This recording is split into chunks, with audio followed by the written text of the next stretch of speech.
오늘 하나님의 말씀은 신약성경 로마서입니다. 12장 14절에서 19절, 로마서 12장 신약성경 257페이지입니다. 257페이지. 로마서 12장 14절에서 19절 교독하겠습니다. 너희를 박해하는 자를 축복하라. 축복하고 저주하지 말라. 즐거워하는 자들과 함께 즐거워하고 우는 자들과 함께 울라. 서로 마음을 같이 하며 높은 데 마음을 두지 말고 도리어 낮은 데 처하며 스스로 지혜 있는 채 하지 말라. 아무에게도 악을 악으로 갚지 말고 모든 사람 앞에서 선한 일을 도모하라. 할 수 있거든 너희로서는 모든 사람과 더불어 화목하라. 내 사랑하는 자들아, 너희가 친히 원수를 갚지 말고 하나님의 진노하심에 맡기라. 기록되었으되 원수 갚는 것이 내게 있으니 내가 갚으리라고 주께서 말씀하시니라. 아멘. 로마서는 바울이 로마에 있는 예수 믿는 사람들에게 보낸 편지인데 아주 장문의 편지죠. 여러분 인생에 이렇게 긴 편지는 아마 써본 적이 없을 거예요. 얼마나 긴 편지입니까? AD 57년 아니면 58년 그 사이쯤에 바울이 3차 전도여행 중에 고린도에 있을 때 고린도에서 써서 로마교회 성도들에게 보낸 편지입니다. 여러분 AD 50년에 그 당시에 로마 네 번째 황제 글라우디오라는 황제가 유대인들이 로마에서 폭동을 일으켰다고 해가지고 모든 유대인들을 로마에서 추방하는 그런 명령을 내렸습니다. 그래서 유대인들은 로마에서 다 나가야만 됐어요. 실제로. 그럼 뭐 여러분 나간다는 게 쉽습니까? 재산 다 놔두고 나가야 되잖아요. 갑자기 쫓겨나는 거잖아요. 슬픈 거죠. 힘든 거죠. 그 와중에 로마에 살고 있었던 유대인 중에 예수를 믿는 사람도 쫓겨나는 것입니다. 유대인이지만 예수를 믿는 사람들이 있었거든요. 그 사람들도 쫓겨났어요. 다. 근데 4년쯤 지난 다음에 AD 54년에 글라우디오가 죽었어요. 황제가 죽으니까 쫓겨났던 사람들이 다 다시 로마로 돌아가게 됩니다. 그러면 그렇게 로마로 돌아간 사람 중에는 예수 믿는 원래 거기 살던 예수 믿는 유대인들 주인데 예수를 믿는단 말이에요. 그 사람도 다시 돌아가는 거예요. 근데 돌아가 보니까 교회에 가보니까 그동안 4년 동안 그 교회에 누가 있었습니까? 주가 아닌 예수 믿는 사람들. 아시겠어요? 주가 아닌 예수 믿는 사람들. 유대인이 아닌 예수 믿는 사람들. 유대인들이 가리켜서 젠타일, 이방인이라고 말하죠. 이방인들. 그러니까 4년 동안 이방인들 가운데 예수 믿는 로마 사람들이나 뭐 헬라 사람들 이런 사람들이 그 교회를 지키고 있었단 말이에요. 아시겠어요? 그러다 4년이 지난 다음에 추방당했던 유대인들이 교회로 다시 돌아오는 거예요. 그러다 보니까 여기에서 정확하게는 알 수 없지만 뭔가 여기에서 그동안의 교회를 지키고 있었던, 다시 말하면 인간적인 말로 표현하면 교회 헤게모니를 잡고 있었던 이방인 신자들과 그 다음에 4년 동안 추방됐다 돌아온 이 유대인 신자들 간에 여기에서 뭔가 조금 삐걱거리는, 정확히 이유는 모르겠지만 삐걱거리는 불화가 있었던 것 같아요. 바울 사도가 오늘 이 편지를 쓸 때 서로 마음을 같이 해라. 여기 뭐 여러 가지 말씀이 나오는데 이것은 로마 교회의 정황을 반영하고 있습니다. 어떤 대형 교회에 많은 이제 분들이 교회를 다니지 않겠습니까? 어떤 집사님이 교회를 떠났어요. 같이 이렇게 신앙생활 하다가 교회를 떠났어요. 떠난 이유는 하여간 떠났어요. 그래서 떠났다가 한 몇 년 지난 다음에 몇 년 지난 다음에 교회로 돌아온 거예요. 그 집사님이 돌아왔어요. 근데 이 집사님이 능력도 있고 비즈니스도 크게 하고 능력 있고 뭐 그런 분이에요. 근데 교회로 돌아왔어요. 근데 교회는 대형 교회니까 뭐 할 일이 많잖아요. 그래서 이제 무슨 뭐 예를 들면 구역장을 해주세요, 뭘 해주세요, 이렇게 재직 부서장을 해주세요 부탁할 수가 있잖아요. 부탁하는데 이 몇 년 있다가 돌아온 집사님께 그 교회에서 뭘 부탁을 했냐면 재정부의 회계를 담당해 달라는 거예요. 굉장히 중요한 포지션인데 재정부 회계를 담당해 달래. 그런데 회계를 담당해 달라는데 이 돌아오신 집사님이 그걸 하기 싫어하는 거예요. 왜 싫어하는 줄 아세요? 그걸 왜 싫어할 거예요? 재정부를 총괄하는 재정부장이 있습니다. 재정부장이 있어요. 회계는 수표를 끓는 실무자예요. 재정부장인데 그 재정부장은 누구냐 하면 자기보다 나이가 어린 후배예요. 자기보다 나이가 어린 후배예요. 근데 그분이 재정부장을 하고 있고 이 사람은 회계를 하라는 거예요. 그러니까 안 입고 와서 못하겠다는 거예요. 안 입고 와서. 나갔다가 돌아온 사람, 이게 실제로 있었던 일이에요. 오늘 본문을 보면서 뭐 그런 비슷한 일들이 생겼는가 추측해 보는 거예요. 근데 그 교회 목사님은 할람 하고 말람 마셔. 왜? 당신은 나갔다 왔잖아.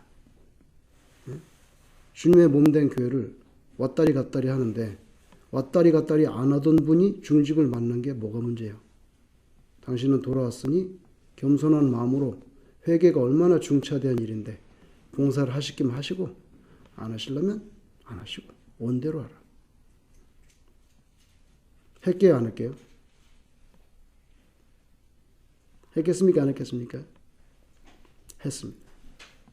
그걸 참고 잘해서 아주 훌륭한 장로님이 됐어요. 나중에. 그런 뭐 예를 들면 테크니컬한 그런 사소한 것들인데 추방됐다가 돌아오니까 좀 분위기가 달라진 거예요.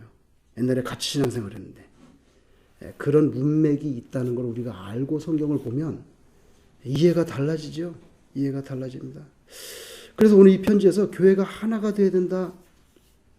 또 하나 당면한 문제가 뭔지 아세요? 로마 정부의 핍박이 심해져서 순교하는 일들이 생겨나니까 이놈의 원수들을 어떻게 처리해야 되냔 말이에요. 이거 원수 아닙니까? 나를 죽이는데 그게 원수지 뭐가 원수요? 그러니까 하나는 교회가 지금 하나가 돼야 되는 거. 또 하나는 뭐예요? 로마가 핍박하는 거. 이거 두 가지가 지금 당면 과제야. 로마 교회. 당면 과제라고. 자신에게 해를 끼치는 사람들에게 보복하지 말라는 거예요. 보복하지 않는 성서적 윤리 척도를 오늘 본문에서 말씀하고 있습니다. 원수를 선대하라. 이런 모범은 죄인을 위해서 독생자를 십자가의 대속제물로 희생케 해주신 하나님에게서 모범이 나오죠. 하나님에게서 모범이 나오죠. 악에 대해서 심판하실 분은 하나님이니까 그분에게 맡기고 인간적인 방법으로 원수를 갚으려고 시도하지 마라. 신명기 32장 35절에 하나님의 백성들의 원수는 내가 갚는다고 돼 있어요. 하나님이 갚으신다고 돼 있어요. 마태복음 5장 44절 너희 원수를 사랑하며 너희를 박해하는 자를 위하여 기도하라. 이거 진짜 무시무시하기 힘든 일인데 원수를 어떻게 사랑해? 나에게 해코지라는 사람을 위해서 어떻게 기도를 해? 예수님이 그렇게 하라고 명령했어요. 예수님께서 우리를 사랑하신 방식이 뭡니까? 우리를 대신해서 죽었잖아요. 그 방식. 또 뭐 너희 원수를 사랑하며 박해한 자를 기도하라 이런 가르침대로 산다면 우리는 다른 이들을 용서해야만 되는 거예요. 그게 법이야. 명령이야. 용서하려면 하고 말라면 말고 그런 권면이 아니란 말이에요. 이거는 명령형이에요. 명령형. 용서해야만 된다는 거예요. 이게 얼마나 어려운 일입니까? 그래야 진짜 예수님 닮은 사람이지. 그래야 진짜 예수님의 제자지. 안 그러면 가짜야 당신은. 우리가 하나님의 은혜를 경험했다면 마땅히 다른 이들에게도 내가 경험한 것과 똑같은 방식으로 그 사람에게도 적용하고 어플라이 해야 된다는 거예요. 세상의 상식과 논리는 뭡니까? 원수 보복해야지. 보복해야 돼. 원수 갚아야지. 그걸 그냥 놔두냐? 그러나 성경의 논리는 뭡니까? 아니야. 원수 갚지 마. 사랑하라. 이건 정반대인데 어떻게 그게 가능합니까? 그런 보복을 받아야 될 사람은 바로 너야. 너. 알고나 있냐? 근데 너 용서 받았잖아. 하나님과의 관계성에서 죄를 두고 하는 말이죠. 우리는 죄로 인해서 하나님과 원수가 됐어요. 그래서 하나님이 꼴 보기 싫다고 여기다가 휘장도 쳤잖아요. 지성소와 성소를 이거 휘장 쳤잖아요. 왜 쳤어요? 보기 싫어서 그런 거지. 근데 그거를 예수님의 십자가 죽으실 때 찢었잖아요. 그죠? 용서해 주는 거에 찢었어요. 그래서 우리가 하나님께 원수고요. 우리가 하나님께로부터 보복을 당해야 됩니다. 하나님에 의해서 원수 갚아줘야 될 사람이에요. 그런데 하나님은 그렇게 하지 않고 대신 예수 그리스도 십자가에 못 박아서 하나님의 정의는 충족시키고 너는 풀어준다. 용서해준다. 이런 대우를 받았기 때문에 다른 사람에게 대해서도 그렇게 살아야 된다는 거예요. 매년 사순절이 돌아오지 않습니까? 매년 돌아오지 않습니까? 예수님의 고난을 기념하는 4주간 동안 우리 머릿속에는 도대체 뭐가 달라져야 되겠습니까? 은총이라는 게 뭡니까? 은총의 본질이 뭔지 아세요? 그걸 받을 만한 자격이 없는 녀석에게 주는 거예요. 그게 은총이야. undeserved favor. 받을 만한 가치가 없는데 너 이거 받을 만한 가치가 없는데 그냥 준다. 그게 은총이란 말이에요. 자격이 있어서 주는 건 뭡니까? 그거는 급료고, 그거는 대가죠. 봉급이고. 그죠? 근데 은총은 그거 아니에요. 무상으로 주는 거예요. 우리가 하나님께로부터 그런 은총, 뭡니까? 죄 용서죠. 그걸 받았으니, 다른 사람에게도 그렇게 해야 된다는 거예요. 예수님이 이렇게 기도해라, 너희들은. 어떻게 기도할까요? 세례 요한 공동체는 기도문이 있던데 우리는 뭐 어떻게 기도문이 없습니까? 그래, 이렇게 기도해라. 하늘에 계신 우리 아버지 하시다가 뭐라면 우리가 우리에게 죄 지은 자를 용서하여 준 것 같이 우리의 죄를 용서하여 주옵시고, 그렇게 기도하라는 건 뭡니까? 네가 먼저 용서를 해 주라는 거죠. 그래야 하나님도 널 용서해 줄 거 아니냐. 마태복음 18장 35절 너희가 각각 마음으로부터 형제를 용서하지 아니하면 이게 뭡니까? 형식적으로는 얼마든지 용서해 줄 수 있다는 거예요. 잊어버려 뭐. 괜찮아. 그거 아니고 각각 마음으로부터, 옛날 번역 어때요? 중심으로, 이렇게 말해요. 중심으로. 마음으로부터 형제를 용서하지 아니하면, 그럼 어떻게 되는데요? 아니하면 나의 하늘 아버지께서도 너희에게 이와 같이 용서 안 한다는 겁니다. 여러분, 과거에 서울에 관악군지 기억이 잘 안 나는데 동작동 거기 보면 그 국립묘지가 있잖아요. 국립묘지. 그죠?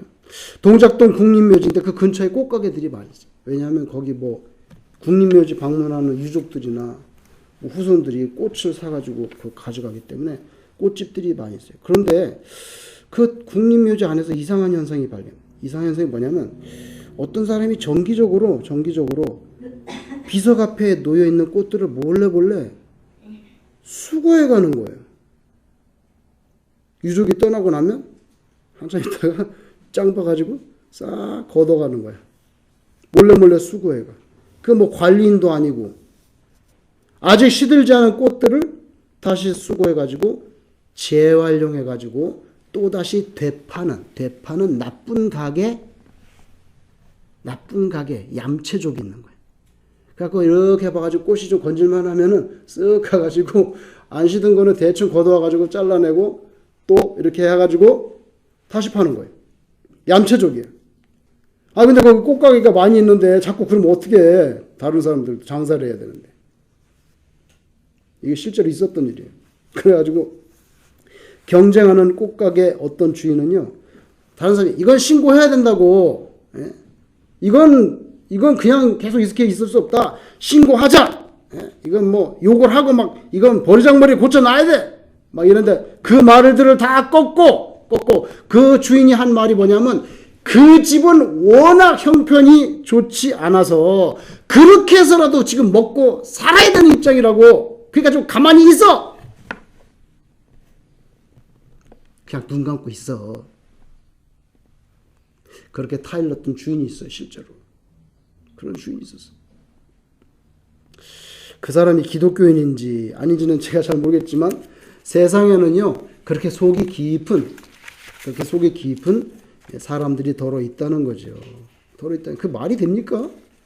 그걸 다시 걷어 갖고 왔고 같이 이렇게 장사하는데 근데도 그 집이 지금 굉장히 어려워 힘들고 뭐 너무 어려워서 그냥 그렇게라도 살아야 되니까 조금 봐주라고. 오늘 본문에 고통과 갈등 속에 놓여있는 로마에 있는 성도들의 삶의 방향을 제시해 줍니다. 15절 16절에 보면 즐거워하는 자들과 함께 즐거워하고 우는 자들과 함께 울라. 서로 마음을 같이 하며 이 나오죠? 그러니까 분명히 로마 교회 안에서는 이게 뭐가 삐거덕거렸던 게 있었던 거예요. 서로 마음을 같이 하며 높은 데 마음을 두지 말고 도리어 낮은 데 처하며 스스로 지혜 있는 채 하지 말라. 좀 똑똑한 척 좀 하지 말고 좀 이렇게 같이 하면 안 되겠어? 여러분 서두에 말씀드린 대로 로마에서 유대인 추방이라고 하는 그런 시대적인 배경이 있어서 그 4년이 지난 다음에 이 이방인 교인들과 유대인 교인들 간의 갈등이 있었던 것으로 추측이 되고 있습니다. 인간 사회는요 항상 갈등이 있죠. 없을 수가 없어요. 여기 뭐 천사들만 모인 게 아니 이 세상은 온갖 종류의 사람이 다 모이다 반드시 갈등이 있어요. 그 당연한 거지. 이걸 해결하기 위해서 우리는 예수를 믿는다고 하면서도 자칫 이성과 감정을 잃고 그렇게 반응을 하다 보면 믿음의 덕을 그냥 잃어버리게 되는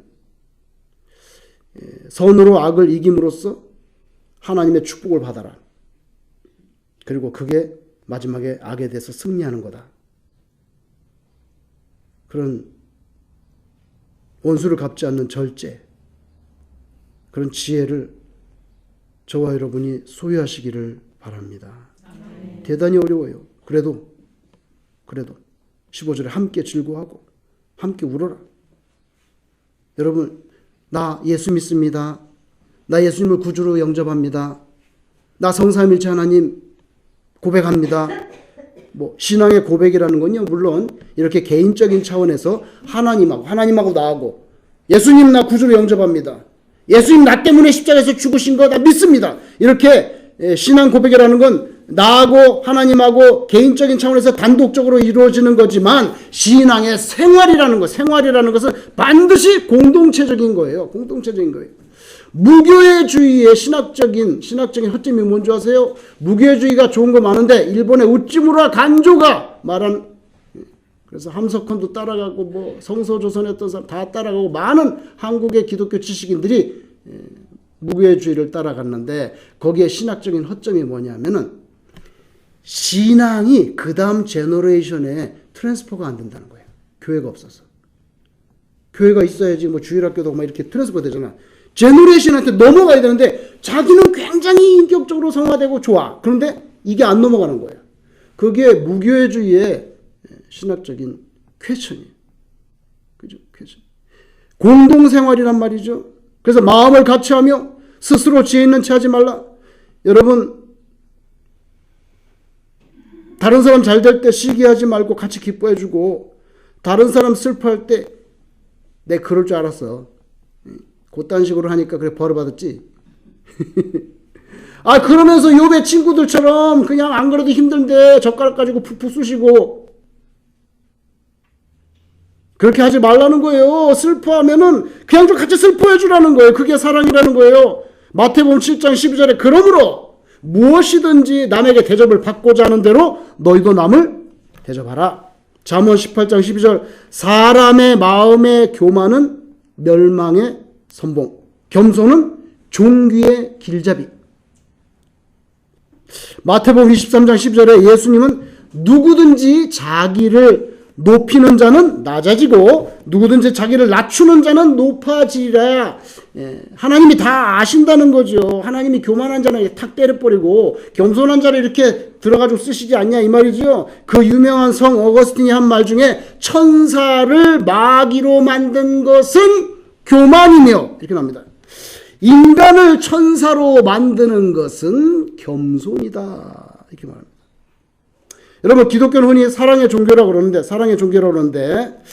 그런데 그 사랑의 꽃을 피우기 위한 뿌리가 뭐냐 이게 사랑의 종교인데 사랑의 그 꽃을 피우기 위한 뿌리는 겸손이라는 거예요. 그러니까 겸손이라고 하는 뿌리가 말라버려 있으면은 사랑의 꽃은 금방 시들어버려.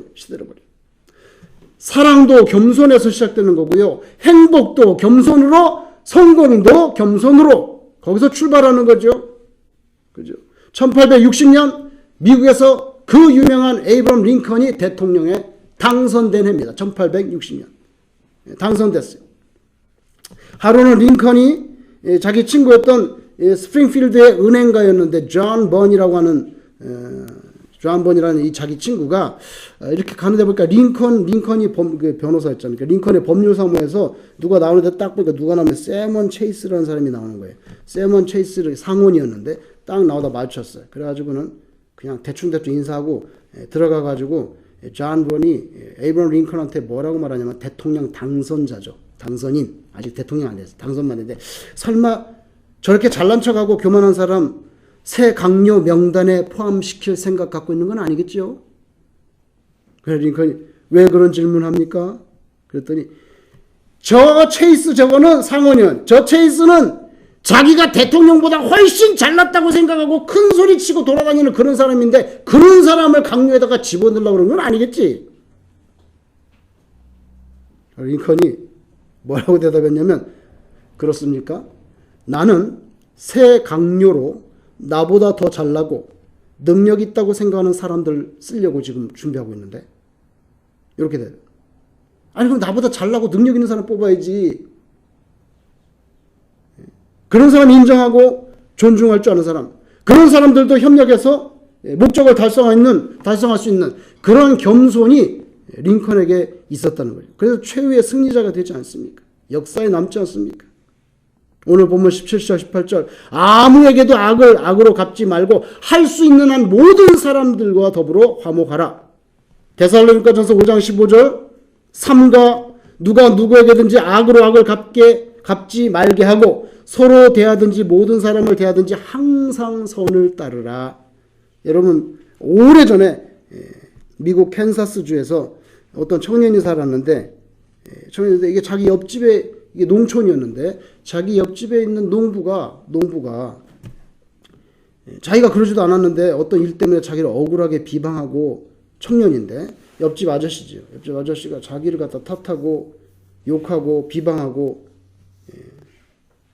모욕하고 그래가지고 이 청년이 화딱지가 났어요. 이런 보복을 해야 되겠다. 그래가지고 이 청년이 아주 생명력이 찔기고 그냥 그 빨리 퍼져나가는 아주 골치 아픈 잡초를 갖다가 거기 씨를 갖다가 그 밤에 가가지고 옆집 아저씨 밭에다가 쫙 뿌린 거예요. 아니 그렇게 보복을 해서 속으로는 너 이제 죽었다. 그거 다 뽑으려고. 밤새도록 그 씨를 뿌려서. 그런데 여러분 한 몇 년 지났는데 어떻게 하다 보니까 그 옆집에 딸을 좋아하게 된 거예요. 딸을 좋아하게 돼가지고 연애를 하다가 결론을 말씀드리면 결국 결혼을 하게 됩니다. 결혼을 하게 되는데 이 졸지에 장인이 되는 옆집 아저씨가 장인이 됐는데 결혼 선물로 뭘 줬냐면 야 이거 밭 큰데 이거 너 가져라 하고 결혼 선물로 이 청년 커플한테 밭을 줬어. 그 자기가 뿌렸던 그 잡초 그 아주 생명을 즐긴 건데 그걸 완전하게 100% 다 뽑아내는데 30년 걸렸대. 30년. 뽑아내도 계속 하는 거.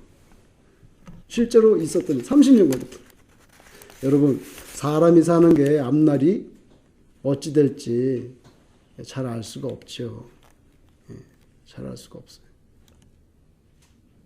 그 유명한 시인 도종환이 후배들 가운데 아주 싫어하는 사람이 있었는데 한 번은 등산을 가는데 그 후배가 같이 왔다래. 아유, 저 꼴 보기 싫은 건데 왜 왔나 그러고 등산을 같이 올라갔는데 그만 이 사람이 올라가다가 중간에 발을 삔 거예요. 그 어떻게 해? 중간에서 그러면 걷질 못하는데. 그러면 중간에서 누군가 그 사람을 데리고 내려와야 돼. 그러면 누 내려오면 그 사람은 그날 못 가잖아. 아무도 안 가려는. 아유, 여기까지 올라왔는데 어떻게 여기까지 올라왔는데. 아니 내가 하필이면 그 많은 사람들 가운데 자기가 꼴 보기 싫어하는 그 후배가 선뜻 아유 선배님 제가 업고 내려가겠습니다. 이게 도종환이가 자기가 한 말이에요. 그래가지고 자기를 업고 그 긴 길을 다시 파킹장까지 내려왔다는 이야기입니다. 어찌 될지 모르죠. 남에게 유익을 끼치면서 살아야지 해를 끼치면서 사는 것은 하나님께서 원하는 삶의 방식이 아니다. 여러분 좀 오래된 일이지만 김근태라는 전에 보건복지부 장관하고 국회의원도 3번 했는데 이 김근태라고 하는 사람이 있어요. 이 사람은 어떤 사람이냐면 1960년대 서울대 운동권의 핵심 인물 삼총사 손학규도 거기 들어있는데 삼총사 중에 한 사람이야. 이 김근태라는 사람이 1960년대. 근데 이 김근태라는 사람이 2005년도 2월 7일 날 경기도 여주교도소를 찾아갑니다. 경기도에 있는 여주교도소를 2005년에 찾아가는데 왜 찾아갔냐? 거기에 들어있는 이근환이라고 하는 경찰이었죠. 전 경감이었습니다. 이근환이라고 하는 고문 기술자, 전문 기술자가 있어요. 그 사람을 찾아가서 30분 동안 그 사람을 만나는 역사적인 사건이 벌어졌어요. 이 두 사람이 20년 만에, 딱 20년 만에 만났더라고. 1985년도, 정확히 1985년도 치안본부, 요새는 경찰청으로 해. 그땐 치안본부 남영동 대공분실에서 이 고문 기술자 이근환 경감이 김근태를 고문합니다. 말도 못하는 심한 고문인데 물고문하고 전기고문이에요. 전기고문이에요. 그 전기고문에서 딱지가 생겼는데 그 딱지가 얼마나 심하겠는데 이 딱지가 생겼는데 그 딱지를 숨겼어. 김근태가. 이제 나가가지고 이 딱지를 가지고 증거 삼아서 나 이렇게 고문당했다는 거를 말하려고 숨겼는데 그걸 어떻게 알고 그것까지 다 패기 처분했어요. 하도 비명을 지르니까 라디오를 크게 틀어놓고 고문을 하고요. 그 후유증이 이루 말로 다 할 수 없는 고통을 끌어안고 살았어요. 이 사람이. 그래서 나중에 이 이근환은 이제 수배령이 내렸는데 그게 밝혀져서 도망다니는 거예요. 그래서 1999년에 자수합니다. 1990년에 자수해가지고 이 사람은 7년형을 받았어요. 그래가지고 그 당시에 2005년 당시에 경기도 여주교도소에서 수감돼 있었단 말이에요. 그런데 김근태가 찾아갔어요. 20년 만에 만났어요. 그래가지고 뭐라고 말했냐면 그대로 말하면 과거 갈등이 깊은 시절 가해자와 피해자로 만났지만 20년 만에 하는 말이 세월의 흐름 속에서 과거의 원망이나 미움이나 원한은 잊었습니다. 저는 다 용서했으니까 앞으로 남은 인생 사시는 동안에 사회와 이웃으로부터 사랑받기 위해서 거듭 태어나는 그런 노력을 끊임없이 해주면 감사하겠습니다. 이렇게 김근태가 이근환한테 말했단 말이에요. 근데 이근환은 뭐라고 말했냐면 자기가 과거에 잘못한 거 너무 잘못했다고 뉘우치고 용서해달라고 그랬어요. 용서해달라고 그랬어요. 그래서 둘 다 예수 믿는 사람입니다. 용서해달라고 그랬어요. 그렇게 만나고 6년 있다가 2011년에 김근태는 65세로 사망하게 됩니다. 사망했는데 제가 볼 때는 그 고문 후유증으로 죽은 거예요. 너무 몸이 망가져가지고 고문 후유증. 그래서 65살 비교적 빠른 나이에 돌아가셨지만 그러나 그는 죽기 전에 자기 원수를 찾아가서 용서를 해주고 세상을 떠났다. 여러분 오늘 18절에 할 수 있거든 너희로서는 모든 사람과 더불어 화목하라. 모든 사람과 더불어 화목하라. 어떻게 모든 사람과 더불어 화목하나. 이게 하나님의 말씀이에요. 시편 34편 14절에 다윗 왕이 고백합니다. 악을 버리고 선을 행하며 화평을 찾아 따를지어다. 다윗에게도 여러 정적들이 있었죠. 원수라고 할 만한 많은 사람들이 주변에 있었습니다. 그렇지만 그는 하나님을 믿는 사람이기 때문에 원수를 갚는 일에 몰두하지 않고 화평을 따르는 일을 그 길을 선택했어요. 여러분 혹시 살다가 아유 이자를 어찌할꼬 이런 경우가 생긴다면은 주께 맡기자. 이렇게 되실 수 있기를 바랍니다. 그리고 사실 어찌할꼬 거기에 해당되는 사람은요. 어떤 다른 사람이 아니고요. 바로 내 자신이죠. 내 자신. 다른 이가 문제가 있을 수도 있지만 여러분 누가 그렇게 말했잖아요. 아유 저 사람이 이렇게 손가락질하는데 이거는 하나고 나머지 세 개는 어디요? 나머지 세 개는 어디로 가고 있어요? 나로. 그러니까 당신 똑바로 해 이렇게 할 때 그 사람 하나 잘못했으면 나는 세 개 잘못했다는 거예요. 세 개 잘못했다는 거예요. 나는 더 많은 허물과 모자람과 우매함이 있을 수 있다는 것을 반드시 기억해야 된다는 거예요. 기억해야 돼. 기억해야 겸손해질 수 있기 때문에 잊어버리면 안 돼. 꼭 기억을 해야 돼요. 그래야 겸손해질 수 있기 때문에. 그러면 주님이 우리와 함께 하실 줄로 믿습니다. 기도하겠습니다.